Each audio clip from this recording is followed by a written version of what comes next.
What's up, everybody? Good morning. This is Take It to the Hizzy Fantasy Football, TITTH number 58.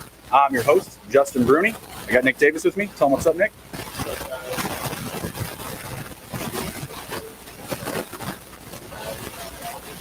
Yep. Get to it.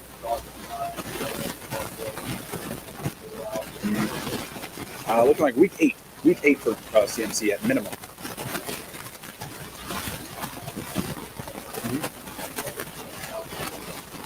Yeah, hurting there too.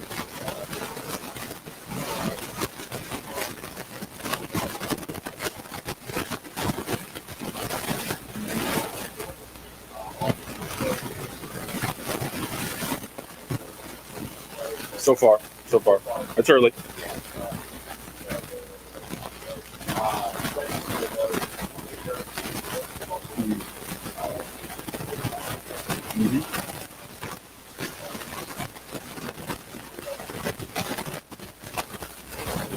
Yeah.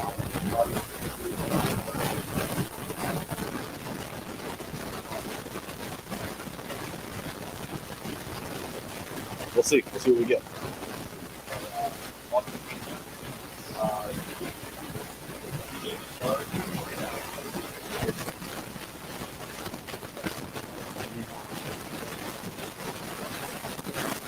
Game time sleep. Yeah, so just a few from there. Dalvin Cook obviously being out. We all, as we suspected, he's going to be out of the lineup this week. Obviously, you're firing up Madison. Fantasy Pros has him ranked as like running back 3 this week in that matchup. Dawson Knox being out for Buffalo. Maybe attack some Tyler Kroft if you're missing Noah Fant as well. Are you all in on Tyler Kroft this week? Okay, so you're set. Yeah.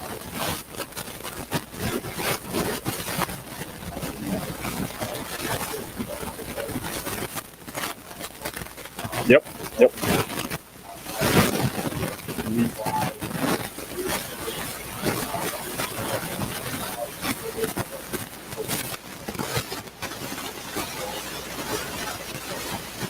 I could see Royce Freeman getting 2 touches.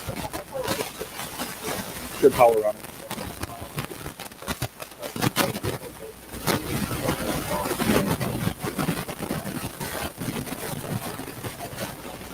Oh, absolutely. I think it helped out Drew Lock as well. I mean, Drew Lock was up in the air coming into this Sunday, but, a lot of positive information coming out in the past 48 hours.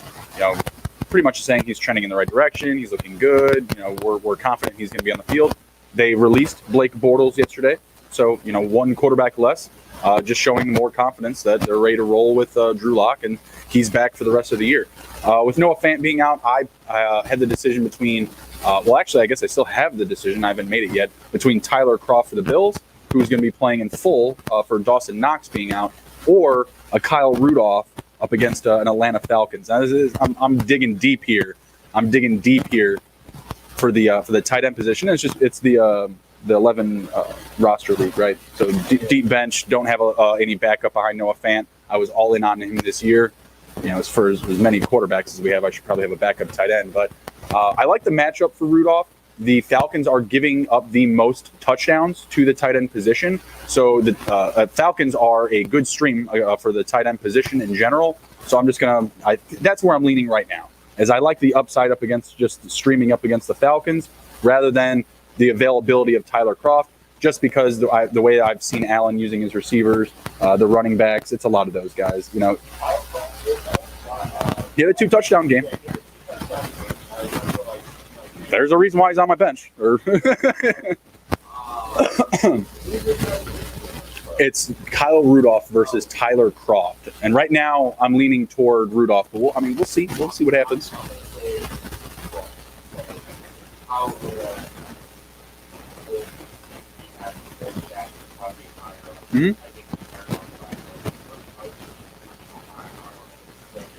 Yes.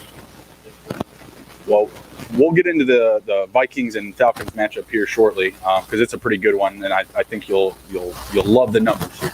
There's a ton of offense that should be expected from this game today, and the numbers are just highlighting as such. So let's just dive right into it here really quick. We got the Falcons visiting the Vikings. Atlanta is plus 4 on the spread. They are 1-4 so far this season against the spread, and of course 0-5 in the record books. Is there anything that shows you here that the Falcons they're good to go? They're going to punch the ticket for their first win this week? Just Dan Quinn being gone, is it enough? Little sprinkle of COVID maybe? Mm-hmm. Mm-hmm. Yeah, I think the perception of like Bill O'Brien just kind of running things into the ground, right? I think there was kind of like that general perception there. Mm-hmm. Sure. Mm-hmm.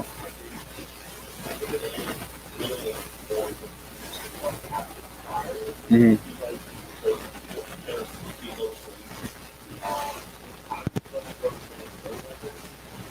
Yeah, lean in the same way.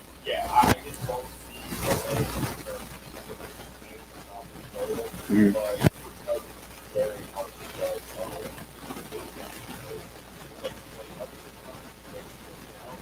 Yeah.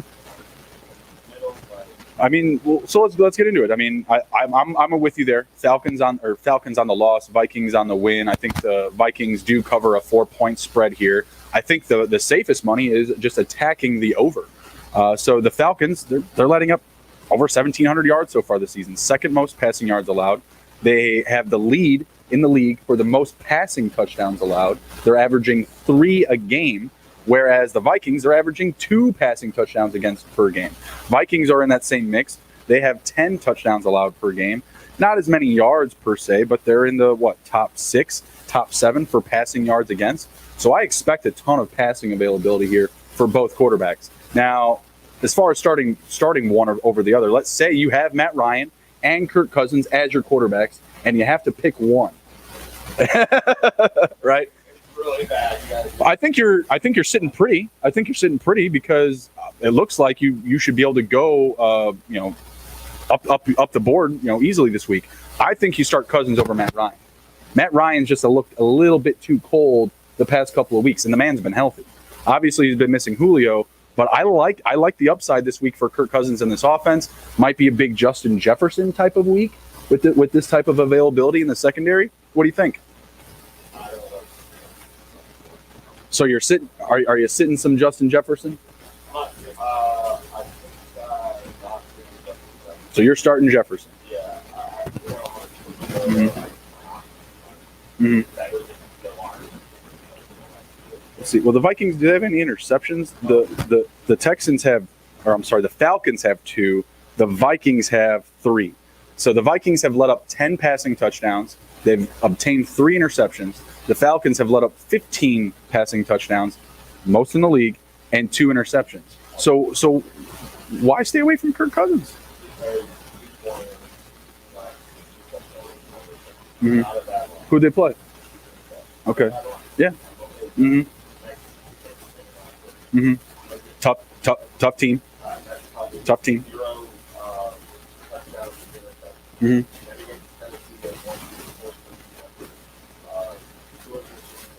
Mm-hmm.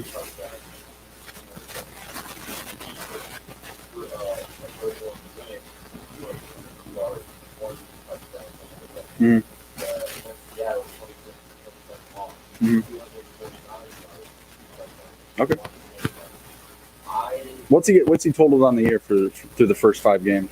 Just passing into interceptions. Yeah. Yeah, it's not great, but if we're looking at Matt Ryan, and these are the 2 options I'm giving you here, I can tell you right now he hasn't thrown a touchdown in the past 2 weeks. It's better, but I want to say he threw 3 touchdowns in the first week or something like that. It's tough.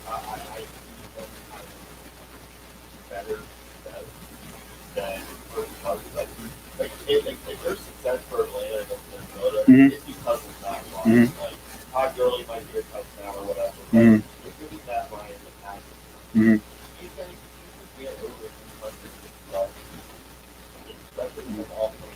Yeah. But with Kirk Cousins, he's simply more in this game manager role, Mhm. not able to control the effect. With the 8 to 7, he takes it up for innocence.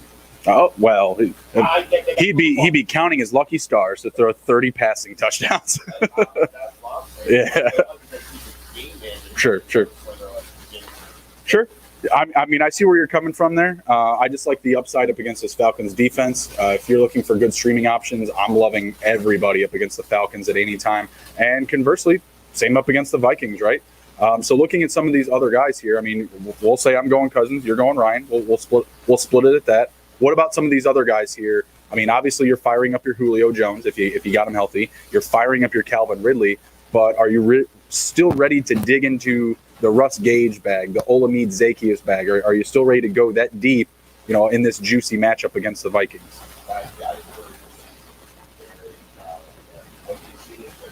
Mm-hmm.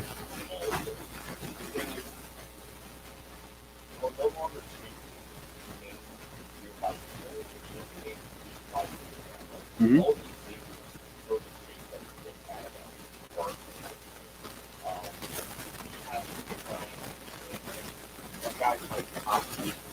Mm-hmm.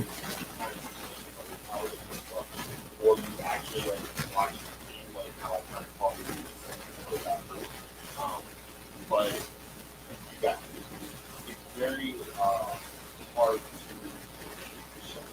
Are you starting Russ Gage or Zaccheaus? Okay, all right. I'll get you. I got a little long-term thought, but you don't want to chase the name. Sure. You kind of just got to take it at face value. Got you. Last week, Julio was down. Safety was basically second. And he wasn't getting any sort of stats whatsoever. They were getting the volume, but Matt Ryan wasn't hitting them. Russ Gage getting targets, Zaccheaus getting targets, but just wasn't there for him. What about Todd Gurley or Brian Hill? I got to feel like we're firing up Todd Gurley, but can we dig deep enough for a Brian Hill start this week? The Vikings defense ranked 24th up against the run. If you're really hurting, are you feeling okay with a Brian Hill start this week? Yeah, I mean, we put out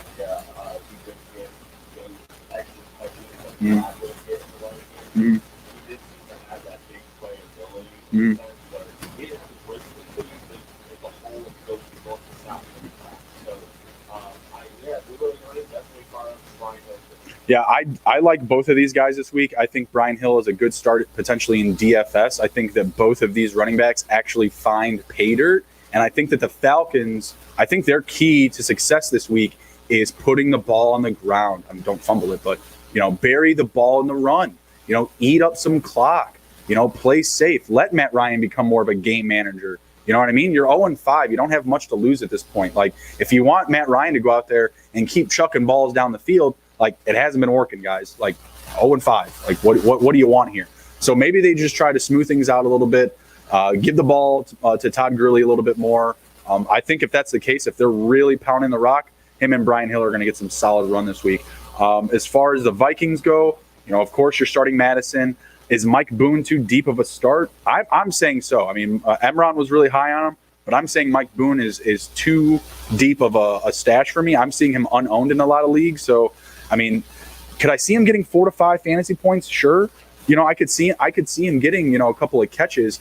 If you look at the way that they use Cook and Madison has a role, be it small, every week. He's touching the ball 5 to 8 times a week. If Boone gets those types of touches, I could see him getting, 3 or 4 catches and, potentially, poaching a touchdown. I could see that, but I'm not digging for it. I don't think it's going to be as consistent as we think. I do think it's going to be a high-scoring game, and Madison is going to get a lot of run here. I'm potentially digging to Kyle Rudolph. The receivers there, you're saying you're starting Justin Jefferson? Mm-hmm. Obviously, I think we're starting Adam Thielen. I don't think there's any love lost there, right? Yeah, I am definitely playing Justin Jefferson.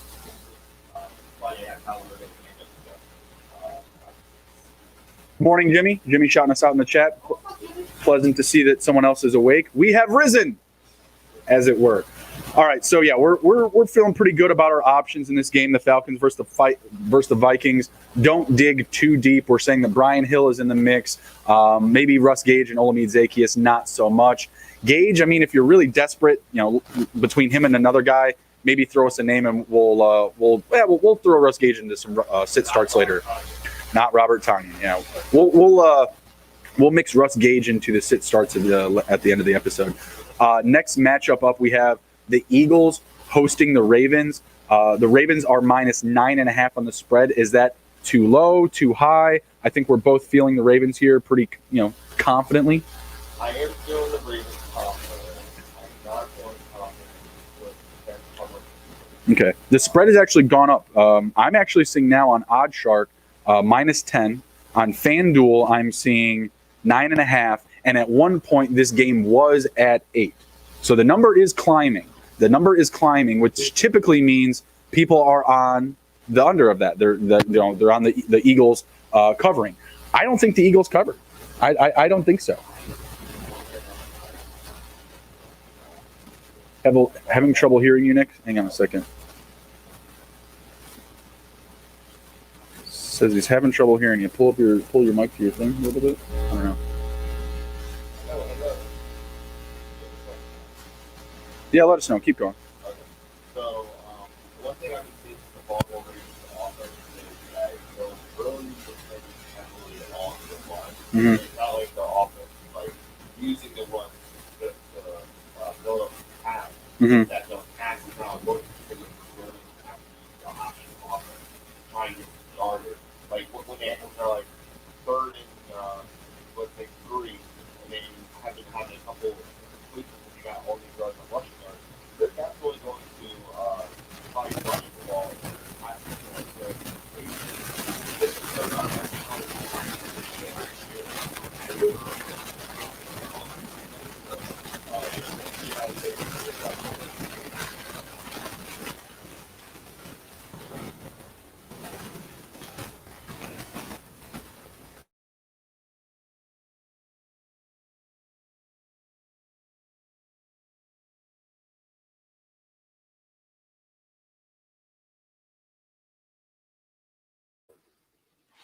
All right, how about now?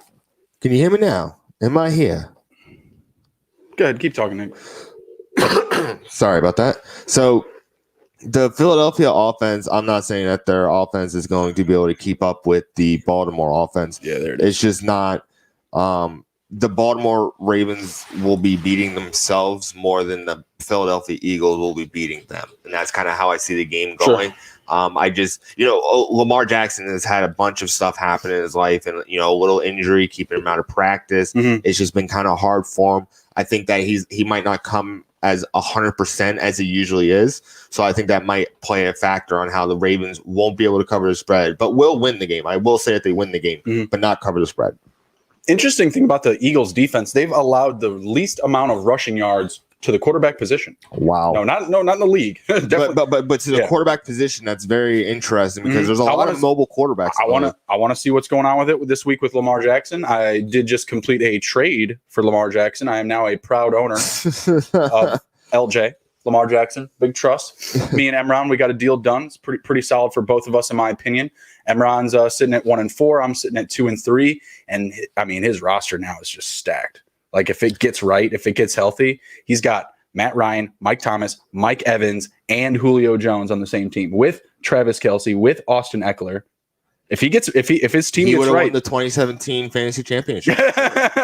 Well, if his team gets right, he's going to be. If it gets right, I mean, he's going to be sitting good. I'm going to be sitting good. We already played each other, so now it's just time to bash brother the shit out of the rest of the league and play catch up. Hopefully, so we'll see what happens.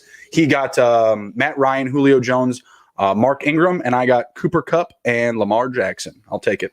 I'll take it. I get Lamar Jackson with Marquise Brown, and I get Jared Goff with Cooper Kupp. Ooh, so double stacks. So if I get double stacks, then I'm going to be sitting pretty good too. So I mean, I got to hit some things got to get right for me as well. But yeah, I like the upside for both of us here. I'm a proud owner of LJ. Hoping for big things this week. It's not the sexiest matchup up against the Eagles defense, ranked 17th up against the pass, 18th up against the run. What for me, I think it's going to be a slower game. I don't really love the over here. It's sitting at, what is it? 46.5 on 46.5. Yeah. I could easily see kind of like a 28-10 victory here for the Ravens. I don't think that the Eagles are going to be able to get things going on the ground. The Ravens' rushing defense is very, very good, and I think they're going to have a hard time keeping Wentz upright this week. And on top of that, I think Wentz is going to potentially throw 2 interceptions this week. Going up against this tough secondary, having to potentially pass a lot. They're still missing Deshaun Jackson. Alshon Jeffrey's not back yet. You're riding here with Zach Ertz, Travis Fulgham, and Greg Ward. And I mean, Miles Sanders, the guy. That's the guy that should be getting fed, but he's not going to have an easy time this week up against a potent rushing defense. So as far as guys that I'm staying away from, I have the Ravens on the spread. I'll take them at 9.5. I'll take the Ravens on the win, and I'm saying the under. And you're in on that? I am on the under. Interesting fact, he was talking about the run defense. I was like, man, what's up with Patrick Queen, the new linebacker of their defense? Mm-hmm. The guy's like on pace for like 140 tackles on the season. Nice. That's very good. I think that's an amazing rookie season for a linebacker. Mm-hmm. I think that's a great step in a direction. And hearing that the Baltimore rush defense is very stout. Mm-hmm. He's leading the charge there. Calais Campbell helping out for sure. Oh yeah, Calais Campbell definitely helping out with the vet. But Marlon Humphreys and Marcus Peters on the outside, have fun. Greg Ward and Travis Fulgham, like these guys are paid. I could see a lot of underneath stuff. Maybe some stuff that could be very positive for you in PPR. But I think a lot of that's going to go to receptions. Yeah, just PPR gains. Greg Ward underneath, Miles Sanders underneath. Does Zach Ertz get rolling this week? I really don't know. I don't think so. I think they need to get moving on to Zach Ertz. Get this dude onto someone else's team. I hope he gets on another team just somewhere. You know where I would really like him? I like him the Bears. Well, Bears, that's a good one. But Jimmy Graham and a 3rd-round pick. I'll do it any day of the week. Let's go. I think Deshaun Watson could use a very good tight end. Yeah. That would be a very good one. I just saw Houston on the board, and I'm like, man, those Houston tight ends always take away some points from. But you know what, though? I think they'd have to move other than a tight end. They'd have to move another piece from their team. You know what I mean? Like maybe even J.J. Watt. Oh no, J.J. Watt cannot go to Philadelphia. That would be an issue. You have a problem with that one? I mean, him and Derek Barnett, man, that would be dangerous for anybody. He's got to go somewhere like that where it's just going to prop up the whole line or the whole defense. Okay, right? He can go anywhere except Philadelphia. I just don't like the Eagles. And their defensive line is really nasty. They might not show it in stats, but I guarantee you, every offensive line is walking in being like, dude, it's going to be a battle today, man. Fletcher Cox, Josh Sweat, Derek Barnett. Those guys are legit, those Reggie White, Jerome Brown lines of the 80s and 90s. So I'm impressed with them, but they suck. So how deep are we not digging into the Ravens? We're starting Lamar Jackson. What running back are you comfortable starting here? Mark Ingram, Dobbins, Edwards? Who are you good with to throw out? Ingram and Dobbins. Mm-hmm. My receivers, it would be. I'm not starting Willie Snead. I don't care if his birthday was Miles yesterday. Boykin. Just Marquise Brown. I would dig for Devin Duvernay. That's still a deep dig for me. That's a deep dig, but he gets a variety of touches in a bunch of different ways. Mm-hmm. I think he could break one easily. He's returning kicks. Yeah, I would start him over Miles Boykins because Miles Boykins is a deep threat, and we've seen Lamar Jackson not be able to be a deep threat quarterback. So I'm more digging for Devin Duvernay just because he returns kicks. Right. I would before I dug for Duvernay, I would go to a Miles Boykin or Willie Snead just because they play double the time still. And Duvernay, he could boom, for a return touchdown or end around reverse or something like that. He just doesn't get enough consistent playing time. And I know that there's going to be a lot of other names out there that are going to play a lot more snaps. Willie Snead could still get a random touchdown too. I think their odds for hitting paid are probably pretty similar. They're pretty close. I do agree with that. It's just Willie Snead, man. I had him on my team last year, and I thought he was going to get maybe 2nd or 3rd receiver production. He got 5th receiver production. It's just if I'm going to go for Willie Snead, I'd rather go for Devin Duvernay because at least Devin Duvernay returns kicks. Willie Snead is more of a blocking receiver. No offense, he does his job very well, and that's why you're the 2nd receiver. But we're talking about fantasy here. So, all right. So for the Eagles, are you confident starting Travis Fulgham? Yeah. Greg Ward? Yeah. I'm gonna say, man. it's hard for me to say yes to Fulgham and no to Ward, or vice versa, right? I feel like you can't just pick one. You have to say yes to both or yes to neither of them. You know what I mean? Man, I'm up in the air between DJ Shark and Greg Ward this week, and I feel like I'm just going to leave DJ Shark in there. Yeah, I would leave DJ Shark in there over Greg Ward. I mean, Travis Fulgham, he's just had those huge games, and it's just like, are they going to stay there? Are they going to be? Is this going to be a consistent thing? Did he peak? And that's the big question this week. I'm going to say he is not going to have the same production, but I see their production being very similar. What about John Hightower? He led the team in snaps last week and had I think maybe a catch or two. Just nothing is there. He's on the field a lot, but he's not cleaning up any stats. You know who I honestly think threw the ball to him was Jalen Hurts. Oh God! So that means that they knew each other from practicing with the third team reps or second team reps. Carson Wentz has no idea who Hightower is. He's just running out there, has no clue. He doesn't, but Hightower's been on the field with him most of the past 2 weeks, and he's caught 4 balls. Actually, he's caught 6 balls in the last 3 weeks total. It's driving me crazy. I cannot stand how the Eagles are managing these wide receivers. Yes. I commented about Greg Ward not being used enough. They started using him. They won a game, and then they stopped using him again. Yeah, frowny face. I was all over that Greg Ward bus. I don't get it. I don't get it. What was it? Last 2 weeks, John Hightower, 81%, leading the wide receivers for the Eagles, right? Before that, last week, 69% for Ward, 77% the week before that, and 84%. The week is 84%, they won. What do you, or maybe they tied that week actually. What's the snap share? They didn't lose. What's the snap share for Arcega-Whiteside? Not great. Arcega-Whiteside, 14% last week, 0% the week before that, 20% week 3, 23% week 2, 41% week 1. Oh my gosh. Oh man. Yeah. I was gonna say, stop trying to make Jaws a thing, the Eagles. My God. It's just hard to understand why Greg Ward is off the field. Maybe they're doing more Richard Rodgers, because I did see Richard Rodgers get a couple receptions. Yeah. So, I mean, they might be going more heavy in terms of formations, but Greg Ward is the Tyreek Hill of your team. You got to realize that, and it's part of the winning formula in the NFL. And you're a coach, Doug Peterson. You got to figure out how to use him correctly, and he has shown that he can be used pretty well. So you got to find the magic, man. Get in that QB room, wide receiver room, and start thinking, man, because you got 2 receivers that can actually do something. Going against a tough team this week, but you got no one else really except John Hightower, who's just running around out there running routes. And blocking. That's about it. Got to figure it out. See, I'm saying start Fulgham, start Ward, start Sanders, bench Wentz, and that's about as far as I'll dig. That's about as far as I'll go. I will take a lottery ticket on Jalen Hurts just in case he gets a lottery ticket. He don't start Jalen Hurts this week, guys. What are you talking about? Well, DFS wise, how you're wasting $4 or a quarter or whatever you're $200. Yeah, don't do that. Next up, we got the Bears visiting the Panthers.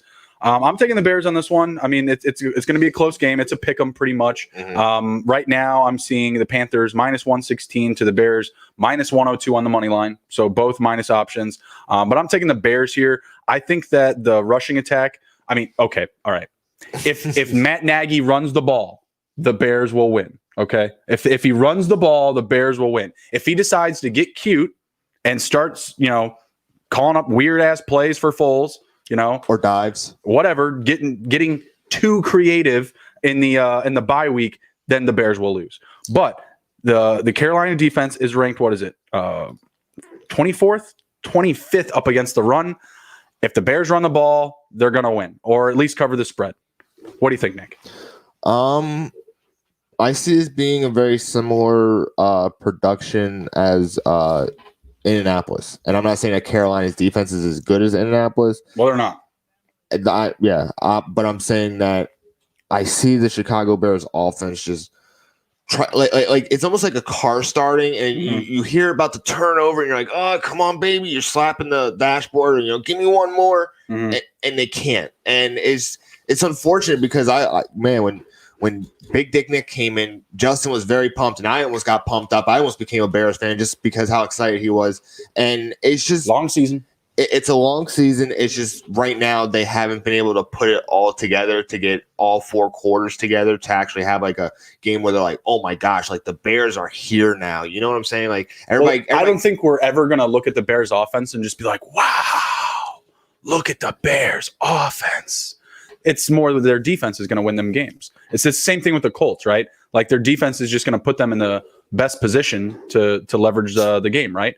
This week, if the Colts defense didn't have what it was, it would be a coin flip up against the Bengals. You know what I mean? We'll get to that matchup here soon. But the Bears defense is what you write home about, right? Yeah. I don't think at any point this year, other than maybe like a few spot matchups where you're going to see oh, wow, look at Nick Foles.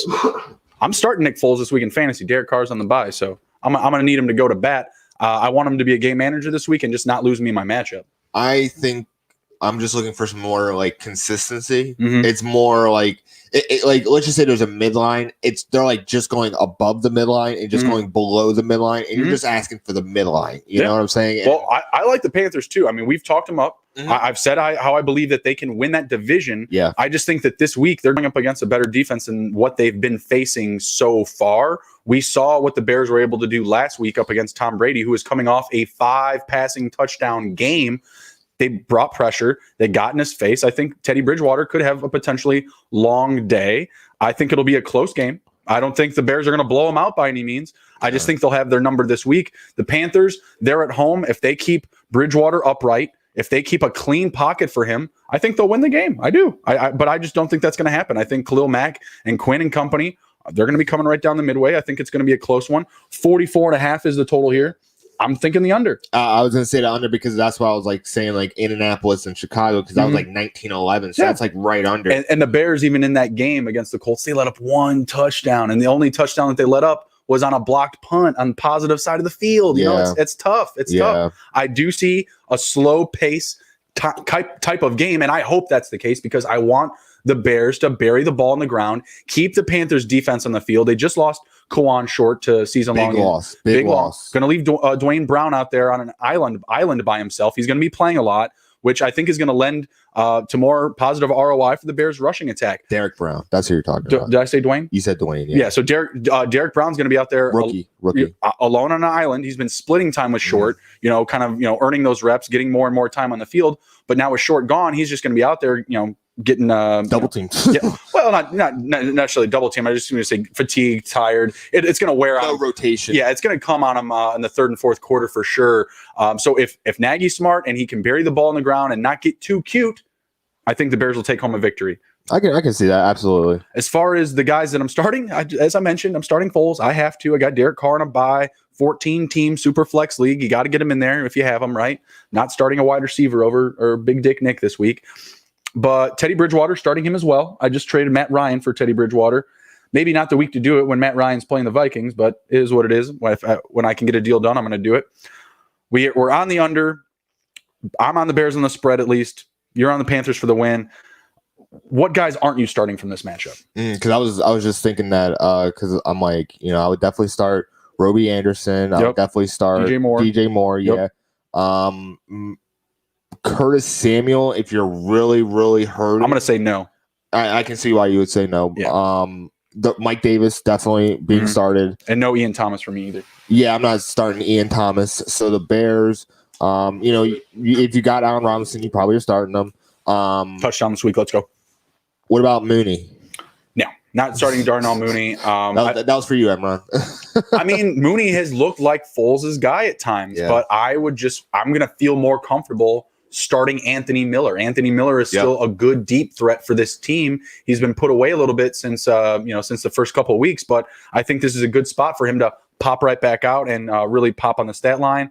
Jimmy Graham, a deep touchdown dependent tight end option. No, after the second week, I've kind of like taken him off my radar. He did really well in the 2 weeks, but first couple weeks, he's catching the ball in the end zone. He's not moving to the end zone. So Jimmy Graham in a 3rd round pick. Give us Zach Ertz. Let's go. Yeah, something like let's that'd go. be great. It's a nice friendly contract. Jimmy Graham will be off the books in a year. Come on, need something in there, Philly. Do us one. Let's see here. So we're starting everybody there that's everybody. For some reason, I was getting ready to start talking about the Bengals because they're the next matchup. There's a third team for the tag team match. Yeah, right. All right, so the Bengals visiting the Colts this week. I am not in on the Bengals whatsoever. Bench Burrow. I think the only guy that I'm confident in is maybe Tyler Boyd and Joe Mixon. I am going to go Bengals over the Colts. Ooh. I think Philip Rivers is not going to put it together again. I think Joe Burrow is starting to hit his stride. Him and T. Higgins. I'm actually very impressed with him and T. Higgins. Tyler Boyd, he's going to get his touches. He's the A.J. Green of that offense. We've all seen the video where A.J. Green apparently says, trade me. But now it's all cool and they're valuing him. It's not. That's just press. That's bullshit. But because they need to make it cool so that it's cool to trade him. Yeah. So I'm actually on the Bengals. I'm excited about this offense. The one thing I beg the Bengals to do next year is get a freaking offensive tackle for a blindside tackle for Joe, man, because Joe is taking some hits. Yep. And do not Andrew Luck this guy, man. He honestly wants to play for you. Like that's the hardest thing to get. I think when you have those high draft picks, because you're so bad, a lot of times there's more issues than just what's the play on the field. And this guy is literally giving his heart and soul out there. Everyone that's watching NFL can see it and are cheering this guy on. Please protect him at all costs, all right? That's great. I love Joe Burrow. I got the rookie card. Don't die, Joe. Like that's cool and everything, but I'm sorry, Nick. They're going up against the Colts. We got to kiss it. We got to keep it simple. Like yards per play. The Colts defense ranked first. Number of plays ran by the opposing team against the Colts defense, third in the league. Passing yards, third in the league. Rushing yards, fourth in the league. A couple weeks ago, Joe Mixon was able to put up 40 burgers for your fantasy lineup. Last week, you saw Joe Mixon not being able to establish the run up against the Ravens. The same thing is going to happen this week, and it's going to produce negative ROI for Burrow. Mixon, if he catches a couple of balls, sure, he's going to be fantasy relevant. I think he'll be able to still total at least 70 total yards between the rush and receiving, but I don't see him eclipsing 50 rushing yards this week. I don't see him eclipsing 60 receiving yards this week. The only reason I trust Joe Mixon is his name. Like, really, it's just name value. How do you sit him? I couldn't sit Kareem Hunt last week up against the Colts, and he was able to get a receiving touchdown. So that's really all I'm hoping for is, Joe Mixon can find a random touchdown. Tyler Boyd can find a random touchdown, but I'm not expecting much else from anyone. Darius Leonard, I believe, is still going to be out for the Colts. I was about to look that up. That lends some upside. I think Drew Sample could be a nice little DFS play for you, but not someone I'm still trying to get into my active lineup last week. Who did the Colts play last week? Because I know the tight end, I think Austin Hooper did pretty well up against them. Yeah, Cleveland. Yeah, he had like 10 targets, but he only collected like 5 or 6 catches. So I think Drew Sample might be the play there, as odd as that may seem. I don't think that Mixon's going to have a great week. I think it's going to be a lot of short gains. If Taylor passes him the ball, great, but he doesn't love to. He doesn't love it. So here's some injuries for you on the defensive side, because when I gave the sits and starts or the injury reports, it was all offense. Yeah, of course. So I'm looking at the defense for just Indianapolis. So Justin Houston, hip is questionable. For Anthony Costanzo, their main tackle, questionable. Offensive tackle? Offensive tackle, okay. Yep. Daneko Autry, knee tackle. He's a defensive tackle. He's tackle. Very good. Yeah. D'Amico Autry. Sheldon Day, IR. And then you got Darius Leonard downgraded to he's gonna be out. Doubtful. He's gonna be out. And it's his groin. Yeah, he's gonna be out. That's side to side movement. There's no need to expect him in the lineup today, and they should not rush him back with as good as the defense has been. Even last week with him out. Go ahead. Yeah, but those are like the main ones that I saw. Matthew Adams, linebacker, IR ankle. So they are a little decimated. I am very impressed with how their defense is. I don't know, man. I just got that, I got that feeling, you know. And I think I don't hate it. I mean, the Colts are only minus 375 as far as upsets go. That's not, it's not terrible. Bengals plus 300 on the money line. I'm gonna, if anything, the Bengals could potentially cover the spread, 7.5 points. I could see that. Absolutely. I could flirt with that. A win. I can't do it. I couldn't do it. Give me the win. Give me the win for Cincinnati. I got it. Over 46.5 points. If the Bengals are going to win, I have to imagine you're on the over. And that's the thing. I think it's going to be like a weird game. Like I was very depressed on how the Chicago-Indianapolis game went.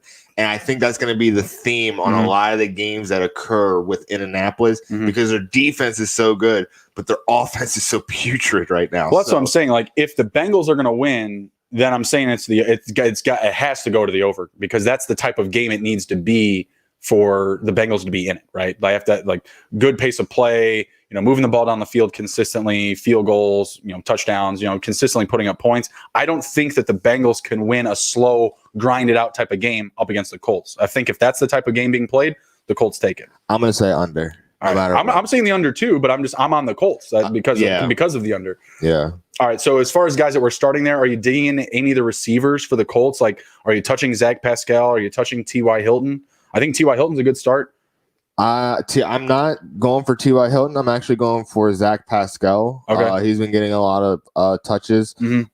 Jonathan Taylor, he's the main running back there. Nyheim Hines, even if you're hurting for a running back, he's better than Frank Gore, which is I've had to roll out. Is Michael Pittman still in? No, he's out. No, he's injured. He's going to be gone for a while. What do you think about the tight end situation here? Mo Ali Cox is going to be out of this game. Burton's a joke. He had 5 catches last week for 6 targets. What the fuck? What? We literally watched. Why did you do this, Frank Reich? Like, what are you doing? Trade this dude to the Dolphins or somebody. What the hell? It's driving me nuts that Jack Doyle can't get rolling. One of my preseason darlings, just the disrespect is driving me nuts. I think that for some reason Frank Wright just sees him as a blocking tight end. Like he's not. He never will be. It never was. He can be. He was more of a receiver when he was at Stanford. I think he was at Stanford with Luck. Yes, he was. So he was like his main receiver. Yeah. There, thanks, Andrew Luck, for having Jack Doyle come and play with you and then leave. Yeah, that's a bummer. You boner. That's a bummer. And now he's got Trey Burton. Come on. Yeah. I mean, maybe is Jack Doyle respectable enough still for a DFS dart throw? If he somehow grabbed 2 touchdowns and you're starting Jack Doyle in DFS, you got to be climbing the charts on that percentage play. Yeah, absolutely. Right? Absolutely. I mean, his production since the season has started has not matched what everybody has expected. Because goose eggs up. Yeah. So if he gets 2 touchdowns, man, you play him in DFS, you're definitely shooting up the charts. He might be like a 1 to 2%. That's a lottery ticket this week. Yeah. So betonline.ag is down. Oh man. So I can't give you the odds on this, and I can't even bet this week. We'll get to the whole props later. We're just gonna be running through the Thrive props since we can't go through the full list. But I like a Jack Doyle and a Colts win. That's got to be plus 10,000. I'm serious. Like the odds for Doyle to hit pay dirt. Plus some crazy number, right? It has to be the same thing as a Green Bay winning and Tanyan touchdown. More like Green Bay winning and Tanyan 3 touchdowns. That's definitely plus 24,000, something stupid. So, don't dig too deep into this matchup. I like it. I like the I like the Bengals and the Colts, but there's not too many options here, in my opinion, as far as huge fantasy relevancy. Honestly, I think the biggest name that you're going to hear out of this game is Jonathan Taylor. Yep. I think it could be a very big Jonathan Taylor week. So you're absolutely starting him. Nyheim Hines, I'll make a dollar holler on him. I'm not digging into Zach Pascal, any of the tight ends, and give me T.Y. Hilton. Like I said, for the Bengals, just Tyler Boyd and Joe Mixon. I don't trust anybody else. Steelers and Browns. Going to be a good matchup here. The best matchup that we've seen between these two teams probably in 20 years. Yeah. Not even playing. The Browns coming in as a plus option, still plus 3.5 on the spread. Steelers minus 180. I'm still liking the Steelers in this game, but I think the Browns might be able to cover. I think it could be a field goal type of game. Both passing defenses, pretty bad. They're both not great, right? Yeah. So what is it? The Steelers are letting up, I want to say the 30th most passing yards, and the other way around. The Browns are 30th and the Steelers are 26th. So, and both teams have a good rushing defense. I believe the Steelers are 3rd up against the run and the Browns are 4th. So what does that mean for you as far as pace of play here? Are you expecting, a lot of passing? I think the total is at 50 points. Can we hit the over? 50. Oh no. Yeah. 50.5 total game points. I'm going to say the under. I'm gonna say over because this is kind of like if you just strip away the names and you look at the teams, it's the exact same matchup with the Cowboys, and you would potentially you would think that the Cowboys would lean heavily on Zeke because the rushing defense was so bad, but freaking Dak threw for 500 yards. So you got to kind of think like, Well, the Browns' rushing defense is really good, is what I was saying.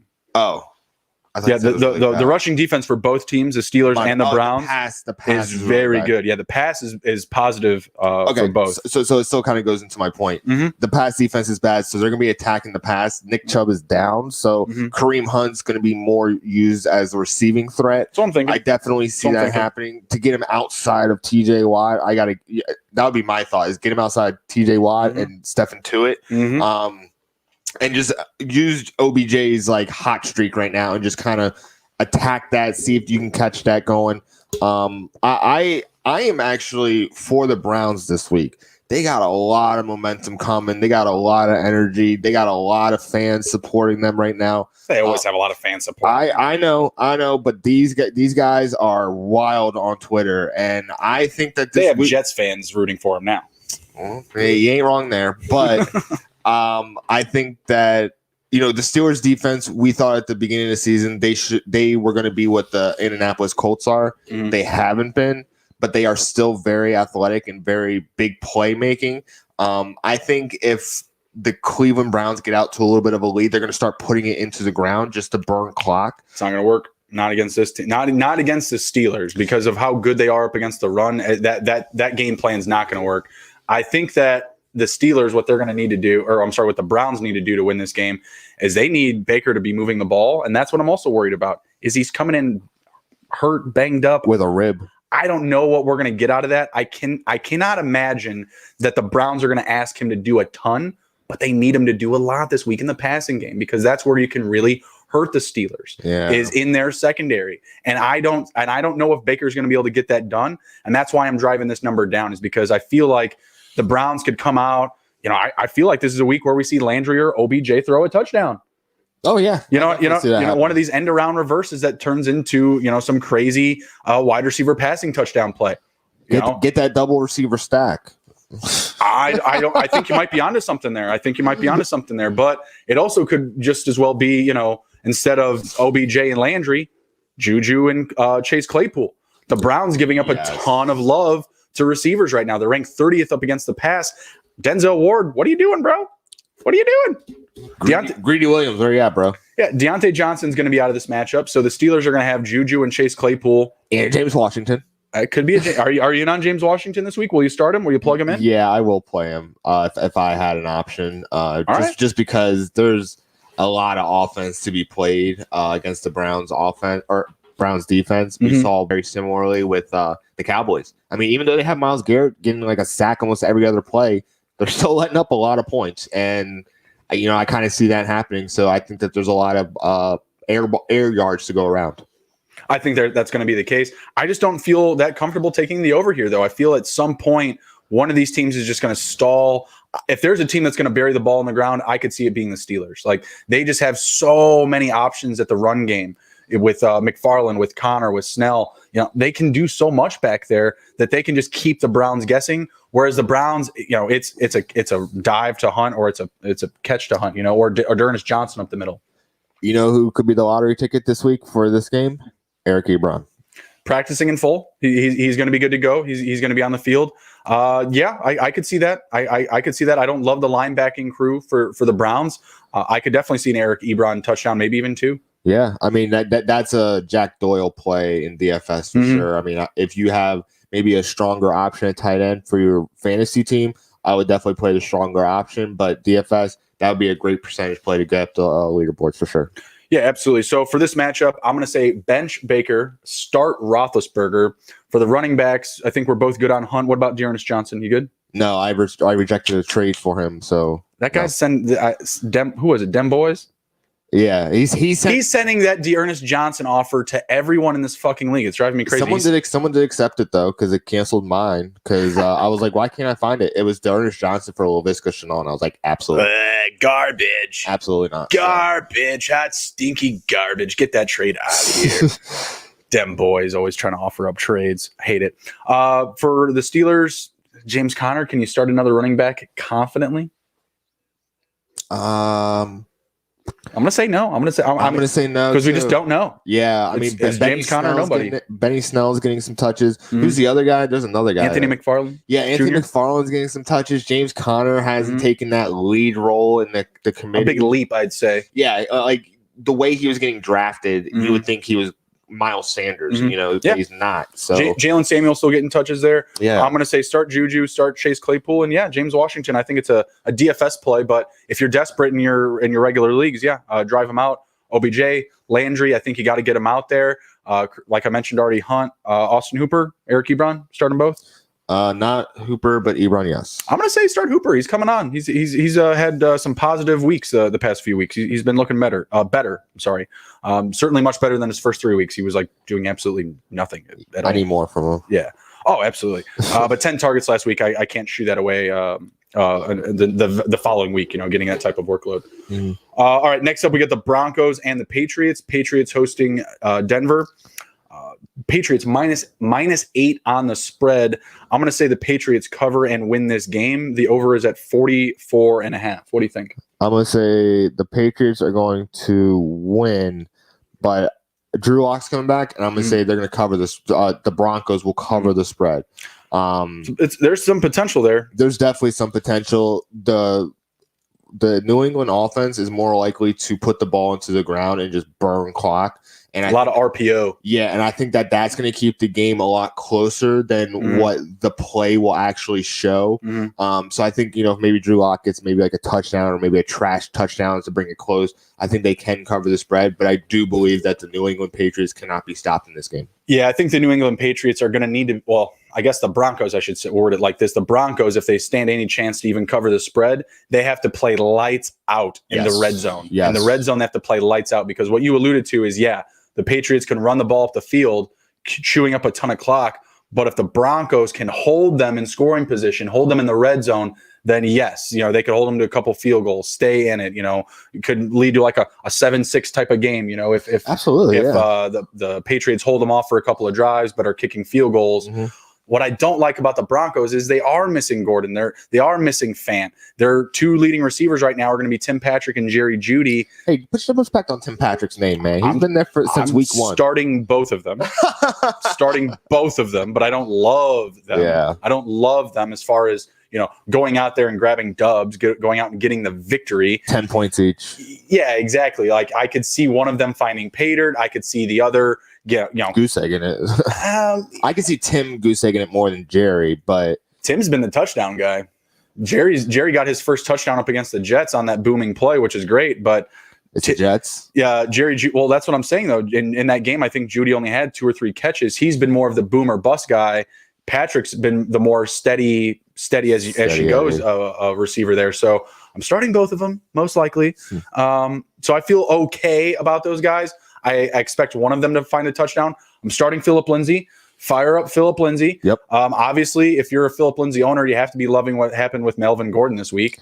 Don't love it, but it's fortunate for our situation. So yeah, we're both Lindsay owners, and if Gordon was there, even if he didn't get a DUI, I'd still play him. The illness could have kept him out because he had an illness not related to COVID, but he could not get symptom free, so he's not making the trip. Woo! Like that's great and everything. But even if that wasn't the case, maybe he just gets the DUI, doesn't get sick, probably gets limited, and Lindsay owners are probably a little bit more happy this week. So you absolutely have to fire up Lindsay. You may not be doing the same next week with Melvin Gordon coming back. We'll see. I have no choice. Royce Freeman, can you dig? Can you dig for it? I wouldn't dig. The max he would get could be a chain mover. Could be a chain mover. No, I see him vulturing a touchdown, but not getting more than like 12 points. So he will get some points for you, but in terms of like DFS, he won't be a lottery ticket. He'll just be like that consistent filler of points. Yeah. New England defense, 19th up against the run. Not spectacular. Fire up Phillip Lindsay, maybe Royce Freeman and some DFS, I'll say. Kyle Van Noy's not there. Deontay Hightower opted out. They got some holes. So Van Noy's in Miami now. Well, yeah, Van Noy's in Miami. He left, but I absolutely see why that's possible. Yeah, okay. And New England 13th up against the pass. I'm not saying to fire up Drew Lock this week. I think you need to wait one more week. Stephen Gilmore's still there, man. Like, Yeah, it's not the greatest spot to come back, right? Yeah. You know? I wouldn't want to come up. It's like coming up against Champ Bailey in the olden days. Like, yeah, and like, Bill Belichick defense, sophomore quarterback coming back off of injury. I think obviously the New England woes up against the run. Obviously, I think probably should project some consistent run game script for the Broncos. I do see that. So I think that they're going to be running a lot, and hopefully Jerry Jeudy and Tim Patrick clean up what Noah Fant cannot this week. I'm going to take the Patriots on the spread -8. New England for the game. Game total 44.5. I think it's going to be close. But I'm leaning towards the under here. Under. Yeah, I'm leaning towards the under, but I think that the Broncos could push this one.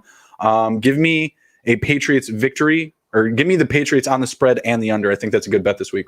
Think about the over-under is 45.5. Both teams have to score 22 points one has to score 23, one scores 22. I do not see 22 points coming out of Denver. That's how I feel. Yeah, so. I don't think so. That's why I'm saying under.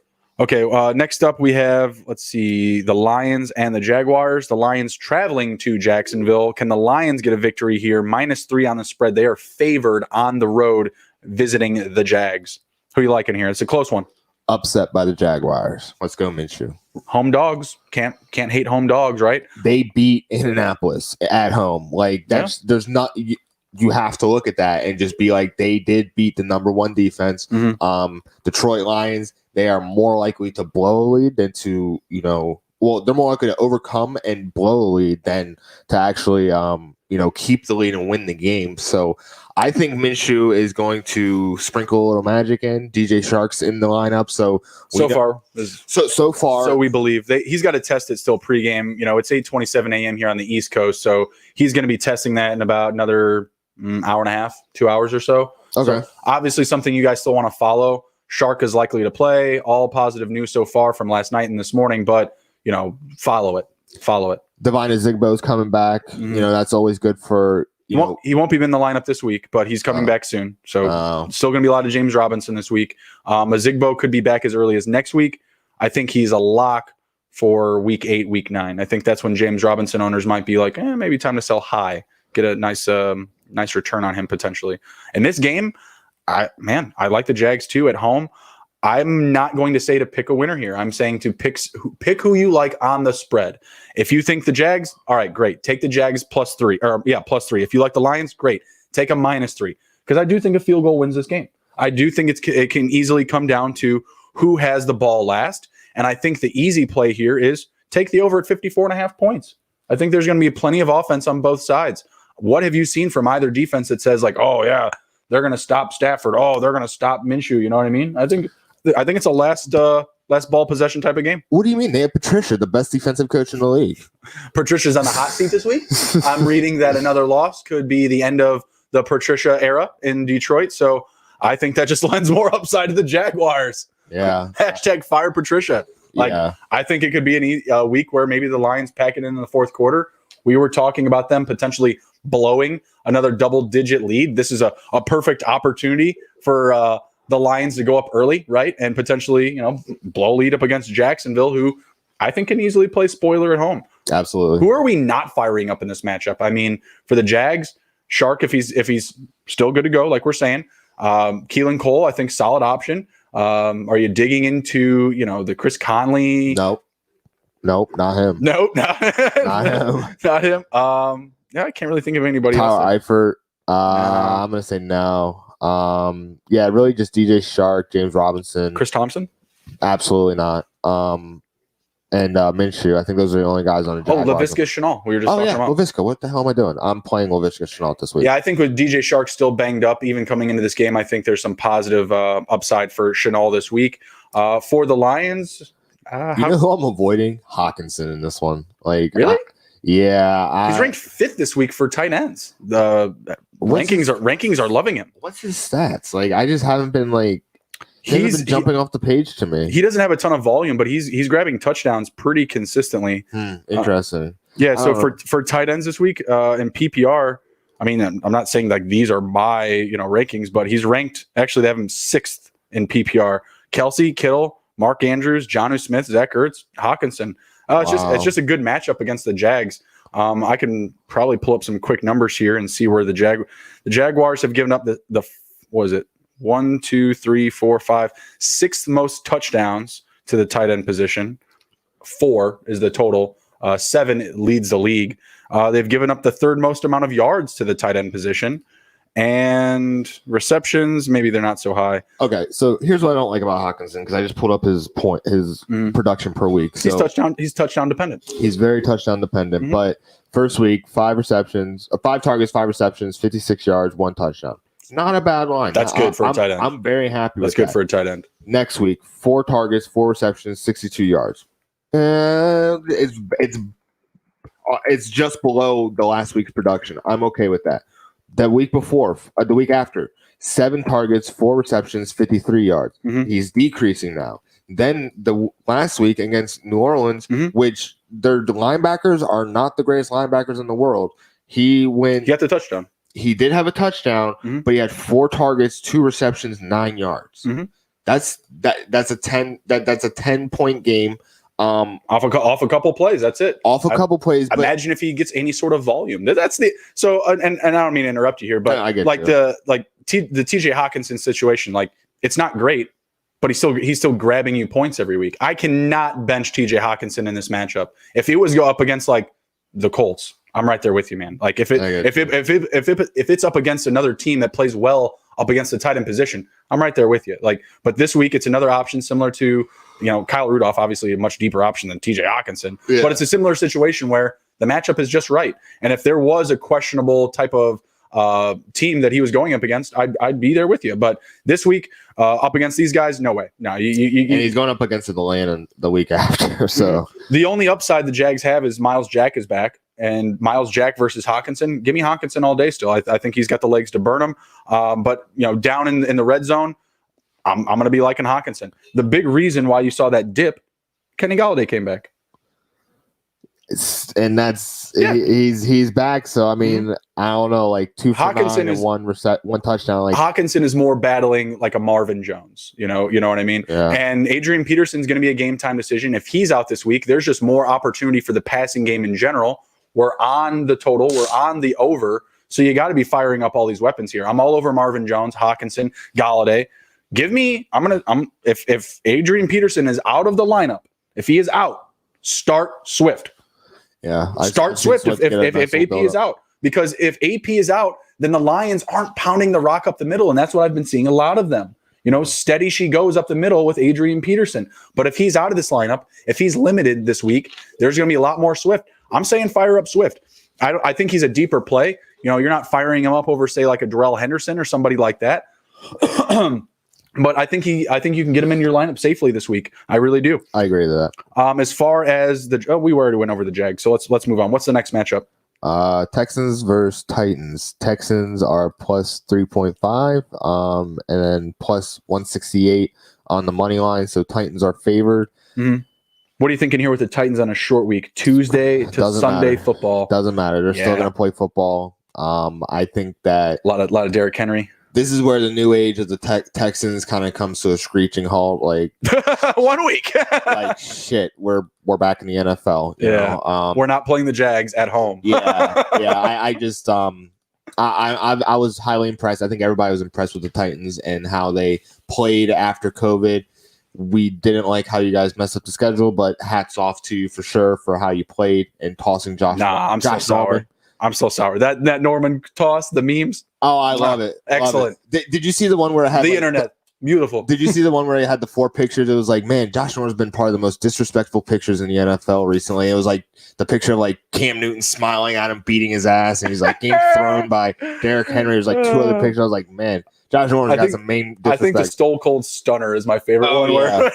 Where they've got his body sideways on the screen. They're just Steve Austin just got you. Yeah. Wish I could do that to the Titans, you folks. Isn't AJ Brown coming back too? AJ Brown was back last week. He'll be in this lineup this week. So he was on some rest days this week in practice. Nothing to be worried about. He'll be in the lineup today. So I got Titans covering the spread, winning, and I'm gonna actually say the over on this. I think that it's gonna be a little bit more higher scoring, and I think that I'm not going to say they're going to blow it out, but I think it's going to get above it.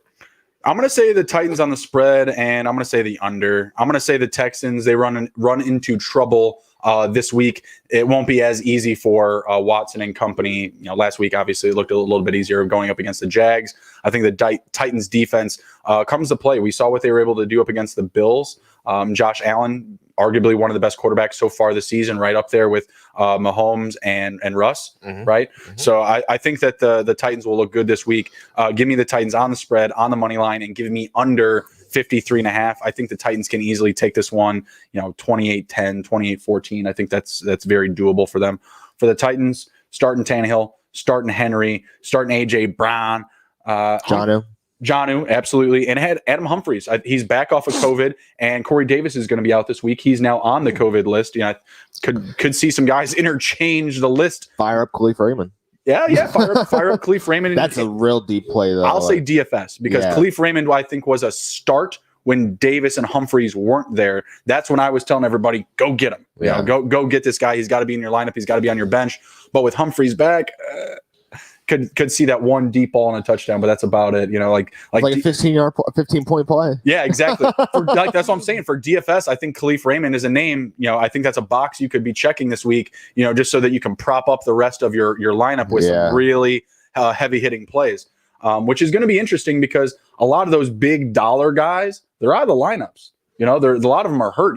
You're seeing Madison go for like 7,000, 7,400, on FanDuel. So you're going to have some interesting options this week, some interesting plays. You could legitimately have like 1,000 left over and still have a very, very productive looking lineup. There are some lineups where I'm like putting people where I'm very low. Like there was one time I put Taysom Hill in and he was $200. Oh my God. And I was like, awesome. I can't even spend the rest of it. I couldn't. I had like 1,600 left over and I was like, man, this is probably like one of the better lineups that I have. And it failed. But that's the kind of stuff that you'll see when you do like these lottery ticket players. It is what it is.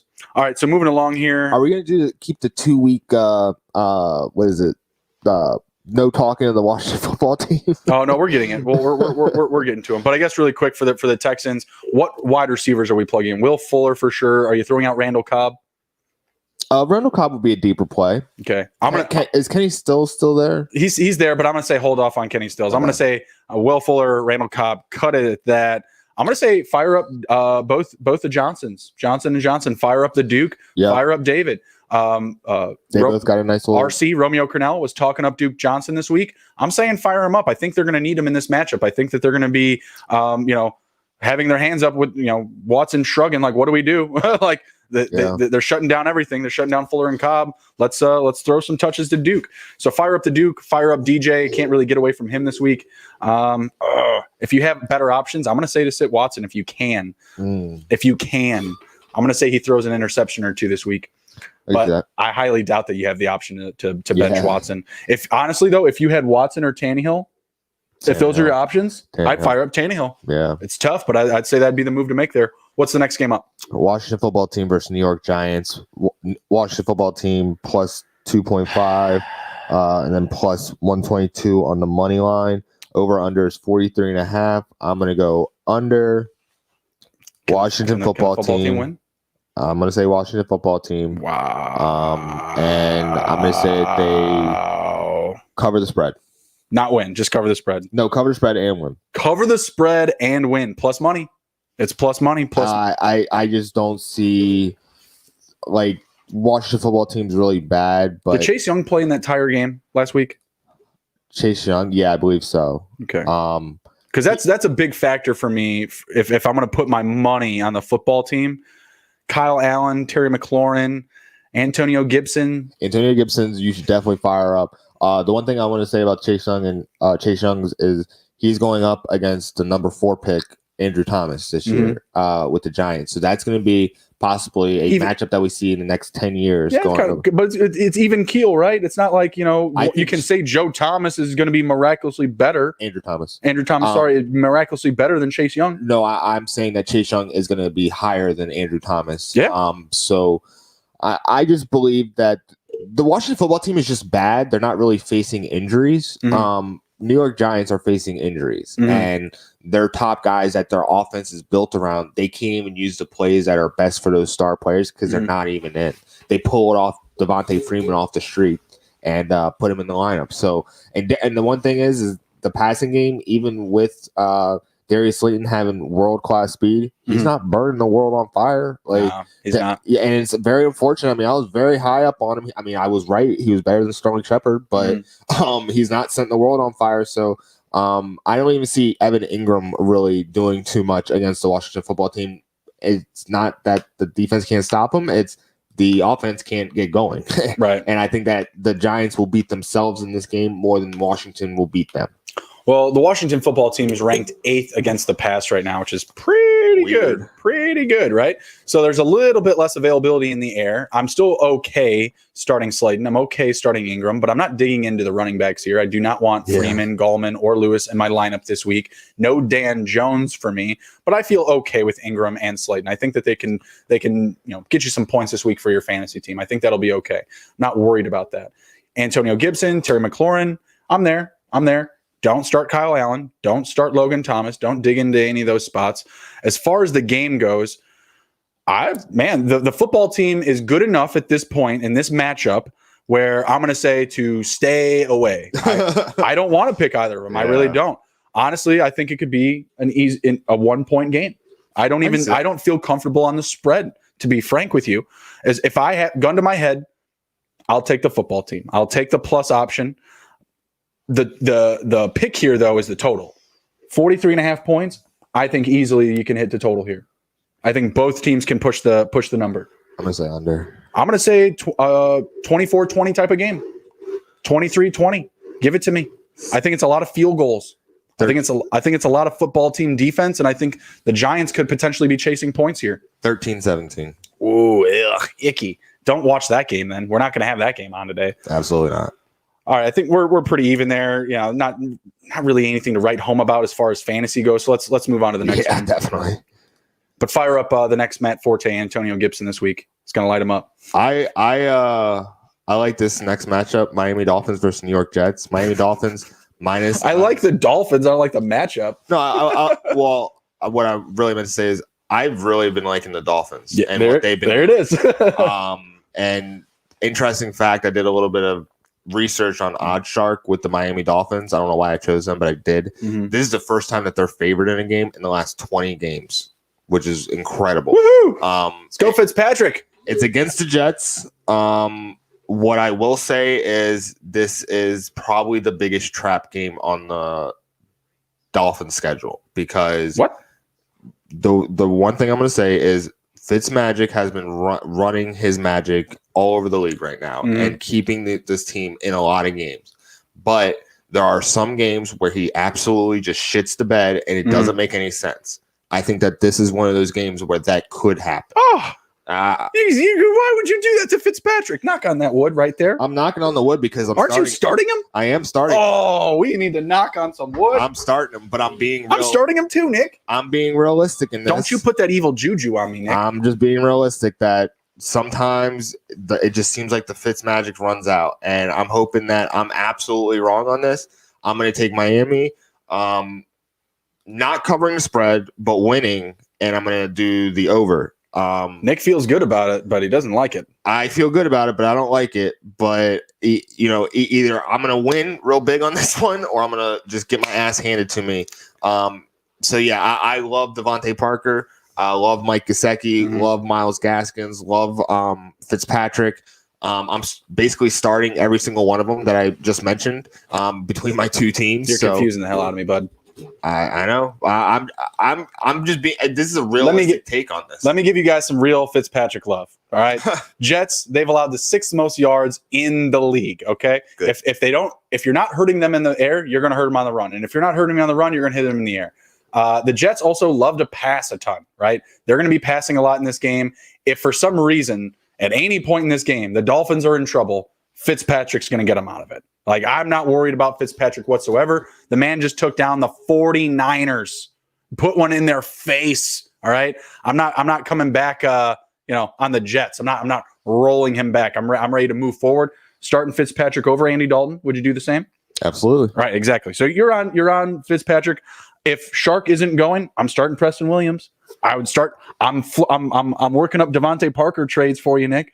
I'm waiting. I'm going to fire him off tonight after week 6. I'm in on Devontae Parker too. I'm on Gesicki. You're starting Gesicki. You're emotionally hedging your hair right now. That's what you're doing. I suppose so. I mean, I might as well take something good out of it, right? Exactly. Try and get a W out of it. Yeah, exactly. So I'm all over the Dolphins this week. You know who I'm not on is the goddamn Jets. No Joe Flacco. I'm not sure. Sam Darnold, you mean? No Joe Flacco. Don't start Joe Flacco because okay. Sam Darnold is not starting. Yes. Do not start Joe Flacco. Do not start any of these receivers. Hogan's hurt. Braxton Berrios, Emron, you sold me $5. What the hell for that song I sang about Braxton Berrios? Don't start him. Jeff Smith, it was a name that I was kind of liking, but you got Perriman potentially coming back. You got Denzel Mims potentially coming back. The Jeff Smith thing is probably going to be a 2 to 3 week thing. And while he did get a ton of volume, I would have only thrown him in the lineup if Darnold was back. Because he had 3 catches on 11 targets from Joe Flacco. What is that? Yeah. What is that?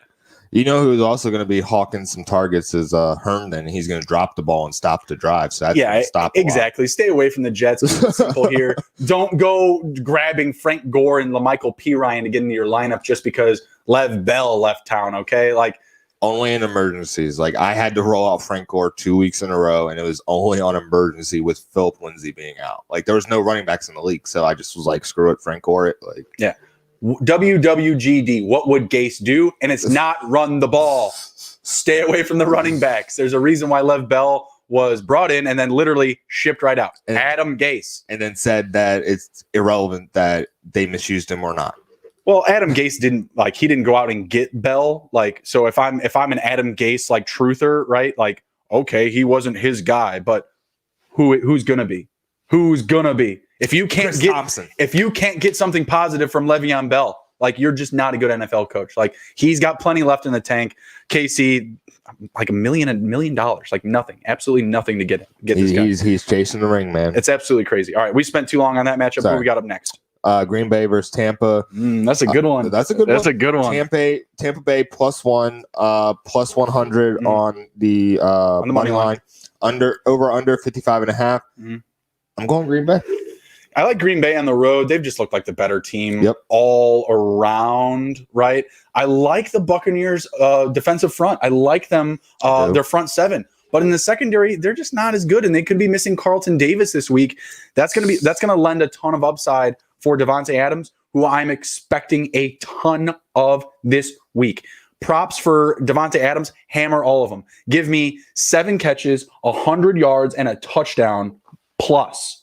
I'm saying Davante Adams could hit pay dirt twice. I'm saying he could hit 120 receiving yards this week. I'm saying he can hit 10 catches. Give me all of the Davante Adams props. Give me 7 catches and a touchdown. Parlay that. Take it to the Hizzy. Smash the like button. Share the video. You're going to be catching that ticket this week. I'm telling you. Even if Davis isn't in the lineup, Davante Adams is going to be doing damage. He's going to be hurting the Robert Tonyan stat line. Tanyan, take it either way.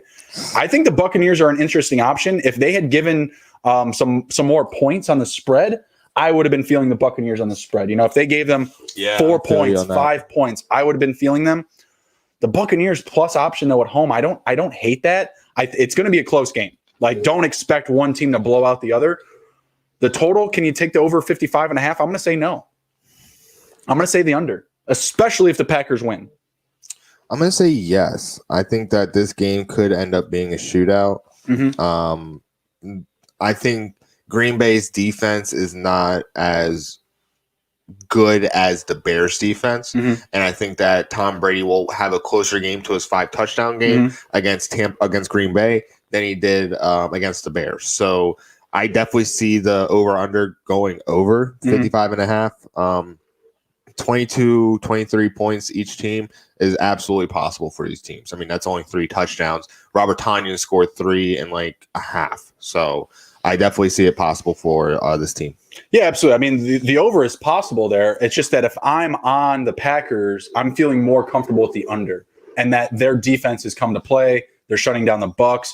if this game is going to the over, I'm lending more upside to the Buccaneers, which is meaning that they're playing to the pace of play of the Packers, and they could run the score up and potentially still be in it for a victory. So close call. Yeah, we're starting everybody. I feel like. Yeah. Are you starting Fournette? He's going to be active? No, I'm not starting Fournette. No Fournette.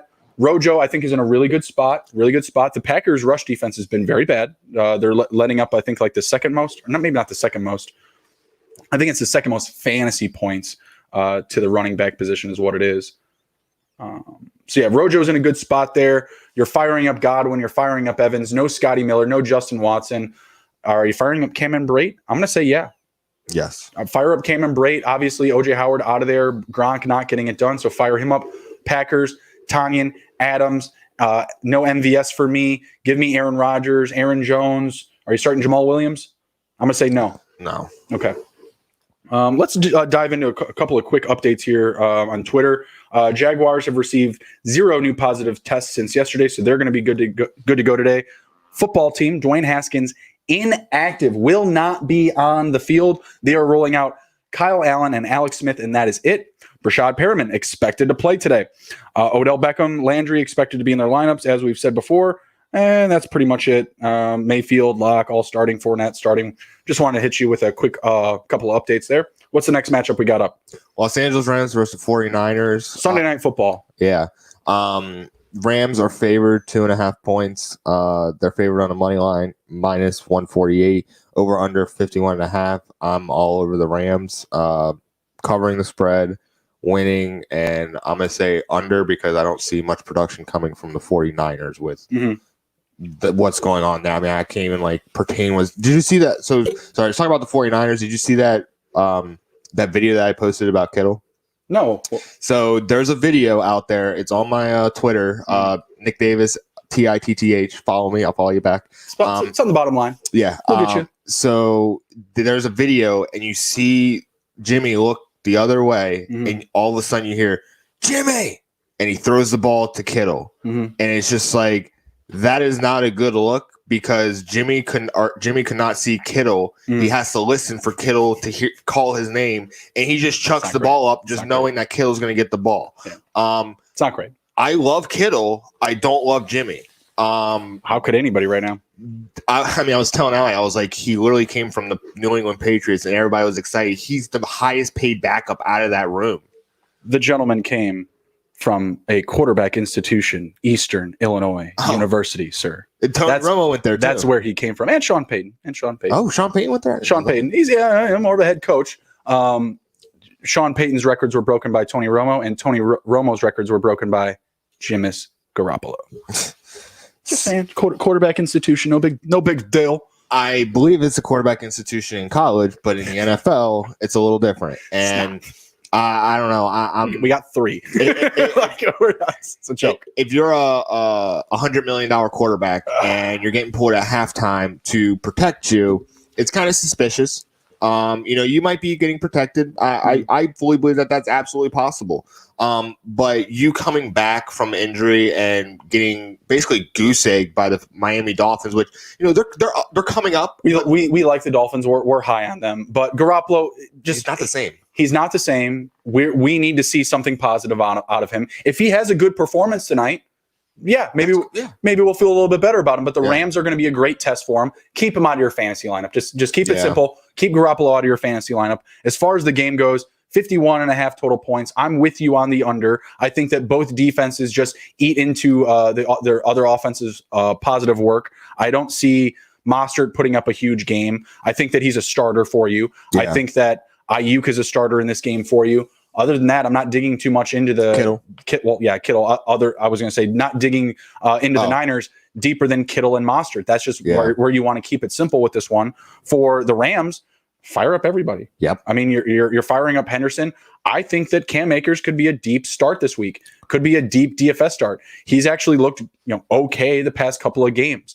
He did get some garbage time carries, but for me, he just looked comfortable, like they can use him. So I think that we're going to start seeing more Akers and less Malcolm Brown, and we're just going to see more of Henderson Akers, and that's going to be the thing going forward there. Give me more of that. I love that. I want to see more of Cam Akers out there. I'm still stashing him. I'm not starting him this week, but I am stashing him still. And something that I want to I want to see evolve for the Rams. I want to see Akers, dethrone Henderson for sure. But we're firing up Woods. We're firing up Kupp. We're firing up Goff. Everett, Higbee. I would do Higbee, not Everett. Everett's more of an H-back. We were seeing Everett getting digged into last week. It was pissing us off. It was definitely pissing me off because I had Higbee, but he's more of an H-back, and that's a different role than a tight end. Mm-hmm. You're going to see Everett more in the fullback role than the tight end role. So that's the only reason I say Higbee is because he's got the downfield threats. And really, I'd say Higbee over Everett for sure. I'm just wondering, do you think Everett's like a DFS play? Is he can you make a dollar holler on him? I don't think so. I think he's going to give you maybe 5 to 7 points, and really, I always try and look for minimum 10, and I just don't see 10 coming from this week. I got you. All right, cool. We'll take the under there. We're taking the Rams. I think just straight up. Yeah. Can you take the Niners on the spread? Do they cover? No. I don't think so either. I think this is a game for the Rams. Rams coming alive in that division. I don't hate it. Aaron Donald's a man. I just want to see that team just driving the numbers for fantasy, get Akers involved, get Henderson involved, get Kupp, get Woods going, get Goff, a high volume passer. Like for fantasy, the Rams are very relevant. You know what I mean? Like they're very relevant in the fantasy discussions. We're both taking the under there, taking the Rams, and Rams in the spread too. Chiefs and the Bills, Monday afternoon football. This game will be starting 4:10 Central Time. Holy shit. Bills plus 4.5 on the spread at home. Can they cover? What do you think? I don't think that their defense can make that one extra stop against the it doesn't look like it right Kansas City Chiefs. It doesn't look like it right now. 4.5 is literally one possession. I just see the Chiefs getting above 10 points. You know what I'm saying? And that's kind of how I feel. I do see the over happening. Absolutely. With the firepower. 57.5 at FanDuel. That's high, that's bro. Real high. I'm still going to buy that down. I'm buying that down to 55, 54. I'm sorry. I'm not trying to go all in for 60 points. It can easily happen. Don't get me wrong. It's minus 115 to hit the over, it's actually minus 115 to hit the under. So the book is telling you to buy back some numbers here because the over is at minus 105, which is lending towards plus money. So I'm going to take the under 57.5, but I'm saying I'm literally at a game total of 55, 56, 57. Literally this game could hit on 57 even. So buy it down to 57, buy it down to 56, 55, 54, whatever. Don't take it at 57.5. Too high for me. But Chiefs money line, Chiefs spread, Bills coming off a Tuesday game, going into Monday, not a full week, right? Not getting everything in just with the same schedule. Titans put one in their face. I like the Chiefs this week, but I'm firing up all my Bills. Give me Allen, give me Singletary, sit Moss, even with healthy. He hasn't been getting used, right? He's practicing, but not getting used. Speaking of which, the whole Zach Moss, Devin Singletary conversation preseason, people were not high on Devin Singletary. Yeah, I remember hearing the talk and being who exactly is Zach Moss? He's fumbling in practice, Singletary, that is. He's fumbling in practice. Zach Moss is going to take his job. Zach Moss catching a touchdown week 1, everybody ready to bury Devin Singletary seems like the regular guy going forward, no? Yeah, absolutely. Sometimes I just think coaches just talk random people up just to throw defensive coordinators. I'd say Zach Moss is one of those guys. Yeah, absolutely. Receivers there, John Brown looks like he's good to go. We'll steady the course here, as we get into to the 1 o'clock starts. What? Starbucks? Oh, I asked my wife to turn on the AC, and she texted back Starbucks. Pay me Starbucks. I know it's early, but I can't make that happen right now, honey. I can't do it. But back to it here. Yeah, for the Chiefs, you're starting everybody. For the Bills, you're starting everybody. Even Croft. I think Tyler Kroft is, an option with Dawson Knox out this week. I think it's an option. But when I was going back and forth earlier between, the Tyler Kroft and Kyle Rudolph option. The Chiefs have just played better up against the tight end position. Their defense has just been a little bit better, but Kroft is going to be there in the red zone. They got Tyrann Mathieu. He's probably one of the better tight end covering safeties in the league just because he's so freaking athletic. Duh, honey badger. Yeah, absolutely. So I'm liking Rudolph in that situation. Kroft is absolutely a DFS start for sure. And if you're really, really hurting at tight end, he is an option and a name that you need to consider this week. For the Chiefs, Yeah. If you own a Chief, you're starting that dude. Mecole Hardman, you're absolutely starting him this week with Watkins out. Tyreek Hill, Kelsey. Demarcus Robinson might even be a play with Watkins being out, because when Watkins out, the ball just kind of goes anywhere after Tyreek Hill and Travis Kelsey. That's kind of what I've noticed. So exactly. Clyde Edwards-Helaire, got to get him in your lineup. Bell. No, not Bell this week. I don't think Bell can actually get points this week. No, I don't think he's not going to be on the field for the Chiefs. He just got the playbook like a day or two ago. He just got his iPad at the same time. Like, give Bell another week, maybe even 2 weeks before you start. He's still getting fitted for his uniform and stuff. Yeah, exactly. Like, I mean, I don't even know if he has a fucking number yet. You know what I mean? Like, does he have a locker at this moment? I'm sure he's got a locker, but you know what I mean? Like, yeah, the Chiefs don't need him right now to win games. Mm-hmm. I'm seeing a lot of activity on trades for Bell. Some guys like, hey, do you want Bell? And I'm like, for my bench players, like, what bench players on my team do you want? You will not get a starter. Like, yeah, what do you want? You know? And the guy never even responded. It was like, yeah, kick rocks, bro. Like, what? You can't hustle the hustlers. Offer me something or don't, guy. Like, quit kicking rocks. Don't ask me what I want for Lev Bell. Hard pass on Lev Bell before the season even started from me. Like, I'm just not high on him in general. Even going to the Chiefs, like, there's only so much they can do with this guy with the speed that he has left, and he's coming off the IR. He's coming off an injury. Like, I'm not trying to throw a ton somebody else's way to grab Lev Bell right now. So yeah, we're all over the Chiefs on that one. Scoop up all those guys. I'm going to say do not start Robinson or Darrell Williams this week. I'm going to say I can agree with that. I'm going to say pump the brakes for right now. Next up, we got Cardinals and the Cowboys. Second Monday Night Football game. Last game that we're going to review here. Another coin flip for me. Cardinals. You like the Cardinals on the road? Yep. And I like the over too. I like the over. That's the safe spot for me, is over 55 points. I might even buy that down to 53 just because. Why not? You know, just play it safe. I think they can easily hit 53, 54, even the 55. I think that they can hit that. Is there anyone that you're not starting from the Cowboys here with Dak out? No. You ready to roll them all out? Gallup, Cooper, Lamb, Schultz. Dalton. Yep. We're going to be seeing some Dalton on Dalton action this week, some D&D action in Dallas. Getting weird. Double D. Are you starting Andy Dalton? I would if I had him on my team. Andy Dalton will be another good sitter start when we get to the sitter starts here soon. Yeah, I think that'll be another good one. Yeah, I'm going to say start him too. I just see Arizona being more high powered than the Cowboys right now. Even though their Cowboys weapons are very high powered, it's just the conductor driving the bus. You know what I'm saying? And Kyler Murray just provides a lot more than what Andy Dalton does. So I see Arizona covering the spread, winning the game, and hitting it over against the Cowboys. Yep. Yeah, we got old Finn here in the chat. Good morning, sir. What's up, Finn? If there's someone that's going to be up early, it's probably that man. He raises horses. I knew Jimmy was going to be here early. He's always up, like showing the dawn and pictures and stuff. And I'm just like, man, he's like an alarm. Sunshine. Yeah, Finn's raising horses over there, so the horses, they wake up with the sun as well. Yeah.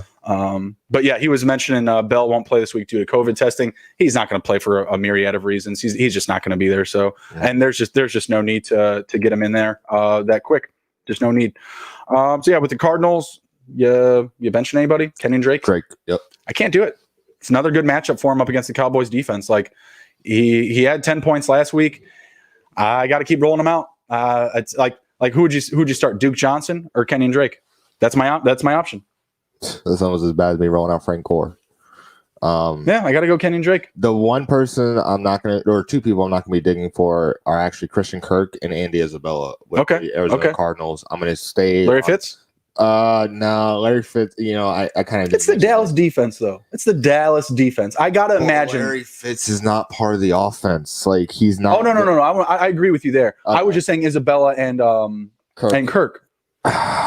No, I agree with you on Fitz. Like, he's not a starter any week. Okay, I'll take Kirk and not Isabella. Because Kirk returns kicks. Yeah, and Kirk is the same spot as Isabella. I mean, I do believe that Fitz probably has high snap shares, but he's just not like getting separation. Let's take a look. Take a look real quick. I got it up. No big deal. We'll pull it up for you real quick. Hopkins, 87% last week. Larry Fitz, 80. Kirk, 60. Isabella, 31. Yeah, so Fitz is just eating up these snaps. You gotta do better, man. Like Fitzgerald is not an electric receiver. What's his name? Larry? Kingsbury? Kingsbury? Cliff Kingsbury. Cliff? Come on, Cliff. What are you doing? Like, Fitzgerald is not your number 2. It's Christian Kirk. Let's see his stats. Okay, so it's bad. I know they're bad. Yeah. They're not good. He's got a touchdown, I think, but nope, no touchdown. What? He had to have one called back or something. I swear to God, I saw him score a touchdown in the red zone. Yeah, he definitely did not get a touchdown, but he's first week 5 targets, 4 receptions, 34 yards. 7 targets, 7 receptions, 50 yards. Second week 3 for 1, 0 yards. 3 for 2, 4 yards. 7 for 4, 35 yards. He's in the offense, but it's like I said, Cliff is telling Kyler 2, 3, where to throw the ball, 4, and he's 5, 6. He knows that that Fitzgerald is not a jump ball receiver. He's a possession receiver, but Kyler can't throw those low balls. He has to chuck them high because the linemen are literally a foot taller than him. Fitz isn't going up and getting them anymore, guys. Like, I mean, they need to be rolling out. They need to be rolling out Kyler Murray, Drake Edmonds, Hopkins, Kirk, and Isabella. Those need to be their sets. I agree. Like, I don't understand. I have a lot of love for Larry Fitz. I hope keep Dan Arnold, Darrell Daniels, apparently another tight end, and Larry Fitzgerald off the field. Yeah, honestly, you could probably get maybe a 7th round pick for Larry Fitz to send him to a championship team. Maybe, you know who's looking for people? The Kansas City Chiefs. Damn. They're looking for people. The Cardinals are 3-2. Cliff is in there telling Larry, we're gonna make it, Larry. We're gonna make it. I fully believe he's doing that car salesman speech. He absolutely is. Larry, you got to finish your career here. You're gonna get a Super Bowl, and you like that cell phone rule, Larry? You like that? You can text your kids and shit in the locker room. You like that shit? I'm just.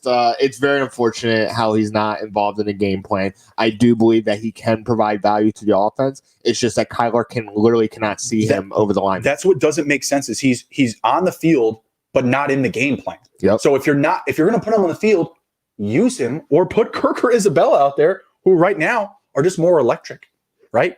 And I feel like, little man on little man, Kyler and Andy, they can get it done in that backfield. Yeah. I really feel like that's the case. Like, you just hit him on some screens, hit him on some quick open plays. Like, that's what they need to be looking for. Yeah, absolutely. I mean, Arians made Fitz a slot receiver, and he got 100 receptions in the season. Like, it's possible, and it's not like he probably has lost like 1 step since then, but not as many steps since his rookie season. So I think he does have value. It's just Cliff Kingsbury is just not using him correctly, and that's very unfortunate for someone that has such a Hall of Fame career, to go out like this. I could really see the Cardinal season taking a U-turn, and Kingsbury is out by just end of the year. I'll give him the end of the year, right? You know what doesn't make sense to me in Arizona is that they have a carousel of coaches going through. It was Steve Keim, I think it was 2 years ago. Now it's Cliff. Before that, I forgot who it was. Oh, Bruce. And then before that, it was another guy who took him to the Super Bowl. So the one thing that I've noticed, who's judging the general manager? Steve Keim. He's been through like 10 years of this stuff, and he just keeps recycling coaches like it's their problem. Bro, you gave Budda Baker the biggest safety contract, and I honestly had no clue that he was one of the top safeties. Like, that's kind of weird. Like, it's kind of like one of those Landon Collins situations, right? Like, Landon Collins was lights out for the Giants, signs a lovely, lucrative contract for the football team, and then he's completely misused. Yeah. You can see a very similar situation where Budda Baker is on the Rams, and he's just not the same Budda Baker. Like, you know what I mean? Like, I just see Steve Keim being the issue and not actually getting players, but really chasing the back of the football card with a lot of these players that are coming into Arizona. Oh, so sure. Well, we've talked about it with Cliff, working Kyler like he's his kid. Yeah. And it's Pee-wee football. Yeah, absolutely. So a little off page there, but that's all right. I'm on the Cowboys, actually. I'm going to take the Cowboys at home. I'm taking Arizona. All right, you want to make a $1 holler on that? Sure. Monday Night Football? All right, make a $1 holler on that. Emron, you owe me $5, by the way. Let's see here. Yeah, I got the Cowboys. We're both on the over. Cardinals, I'm not taking them on the spread. All right, so that's going to wrap that up. Going through the actual lines here. I'm going to dive into my Thrive lineup. Just going to go through the props that I have available because betonline.ag is down, trying to steal my money. So let me jump into some props here since I can't run through the entire board of this week. I'm just going to run. Well, actually, you know what? I'm going to do it as if I'm going to set a whole new lineup so I can get all of the props, not just the ones that I selected. All right. So, Nick, I'm going to fire them off to you here. Just going to ask away. Go ahead. Lamar Jackson, over under 225 passing yards. Under. I'm going to say under as well. But I'm going to say over 60 rushing yards today. I see that. Kareem Hunt, 72 rushing yards up against Pittsburgh. Over under. Under. I'm going to say over. He actually came to play up against the Colts last week. Calvin Ridley, 81.5 reception yards. I will say the over. I'm going to say over too. Everyone's there. Russ Gage is healthy. Julio is healthy. They're all there. And Ridley was the one that has been eating the most while everyone's healthy. Adam Thielen, over under 4.5 catches. I will say over. I'm going to say over too. I think that's an easy one. Matthew Stafford, 23.5 completions. I will say the over. Jaguars. I'm going to say the under. Phillip Rivers, 1.5 passing touchdowns. I will say over. Under. Going up against the Bengals. A little more opportunity this week. Deshaun Watson, over under. Half of an interception. I will say over. Over.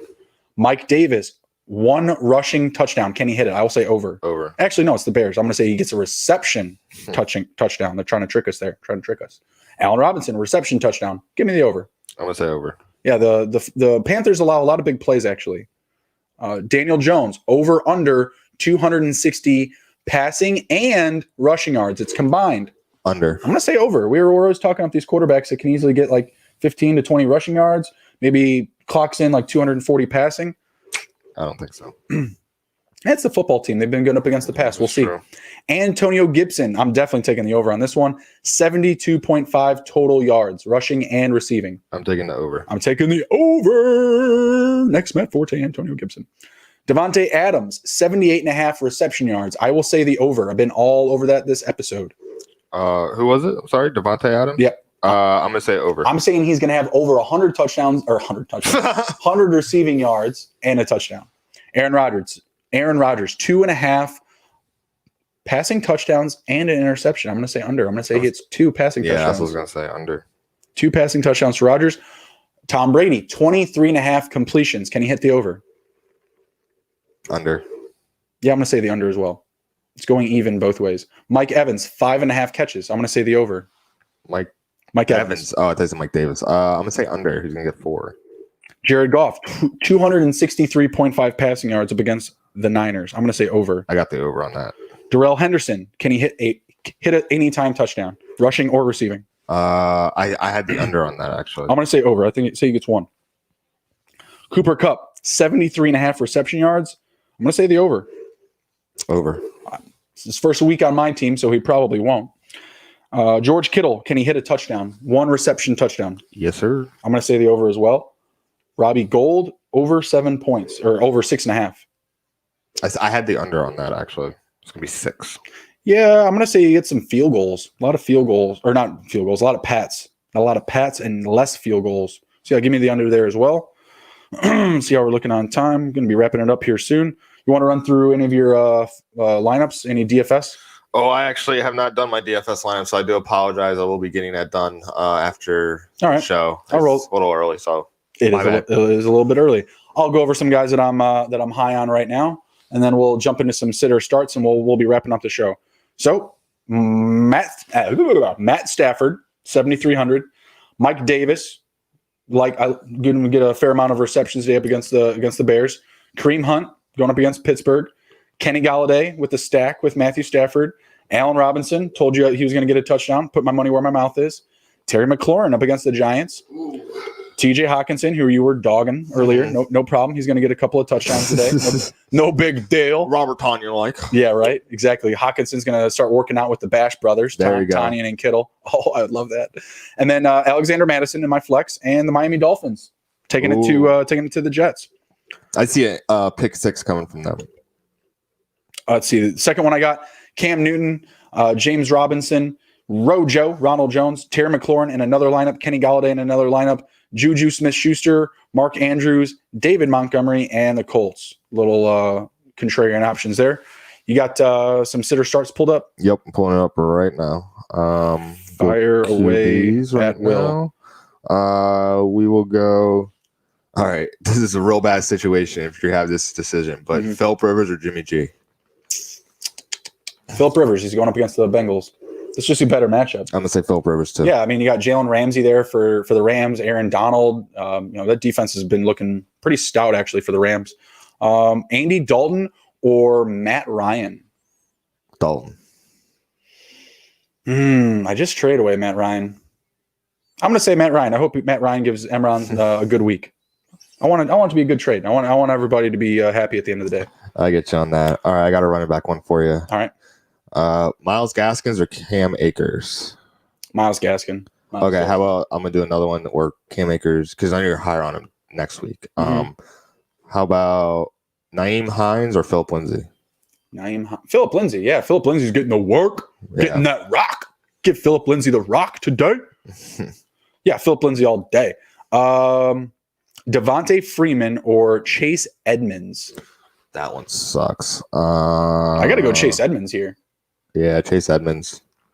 Devontae Freeman, he could get a little bit more volume, but I don't love the rushing attack for the Washington football team. He's not going to get 5 yards of carry. By the way, I hate saying Washington football team. Pick a fucking name. Yeah, please. Like, I'm ready to call this realtor in Alexandria and sit him down and be like, bro, like, let's negotiate. Let's come to term. Yeah. Like seriously, let's break bread. Because I'm tired of this football team nonsense. I'm tired. Antonio Gibson or David Johnson? Gibson. Yeah, I'm going Gibson too. I think Duke starts to eat into his workload this week.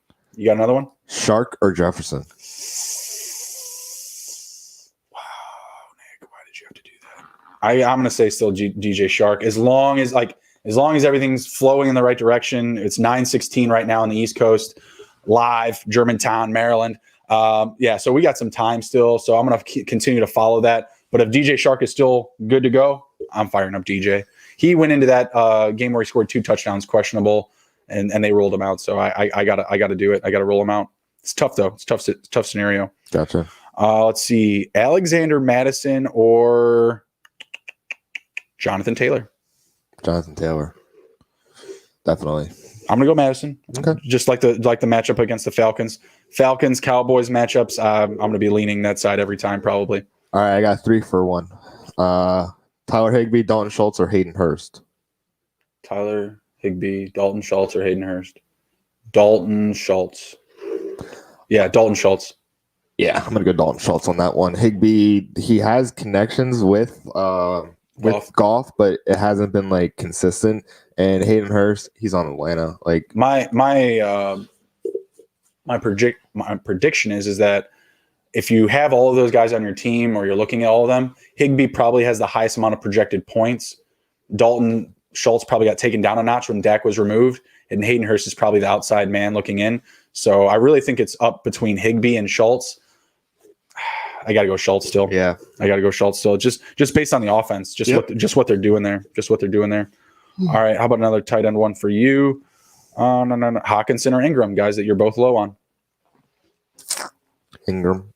Going against the football team. Yes. I have to go the other way. You just got to go with the heavy stream. Yeah. The Jaguars, they're bad. They're caca. They're poo-poo. Not very good. All right. How about Eric Ebron and Hayden Hurst? Ebron. Yeah, I go Ebron as well. Let's see here. Gronk or Herndon? Ooh, Gronk. Give me Gronk. Yeah, fuck Herndon. I got nothing else there. Do 2 more. I'll do 1 more. You do 1 more, and then we'll wrap it up here. Devin Singletary or Kenyon Drake? You were sounding pretty low on Drake. Singletary. Yeah, I guess I'd say between the two, I'd go with Singletary. I own both these guys, so yeah, between Singletary and Drake, I will go Singletary. Last one, Darren Waller or Johnny Smith? Darren Waller still. Darren Waller's like the dude in Oakland. Like he's like the number 1 receiver pretty much. Johnny Smith. Yeah, I think like more likely to score a touchdown if you ask me. Like if you said like who's going to score a touchdown, I would say Johnny Smith. But who could have the better fantasy day? Like Waller could get like 10 catches. Yeah, we've seen it. Like didn't he have like 13 catches 1 week? Yeah. So I'll take Waller there. Waller's been looking really good. Shout out to Blake Jacobs. He just traded CMC and I can't remember who else. CMC and somebody for Waller and James Robinson. It was a damn good trade. Wow. Yeah, it was a damn good trade. Coup. Yeah, the rich getting richer. Yeah, the rich getting richer. So shout out to Blake for nabbing that one. We will see you guys next time. This was TITTH number 58. I'm Justin. I'm Nick. We'll see you next time. Take care. Be well. Good luck this Sunday. May the force be with you. See you guys.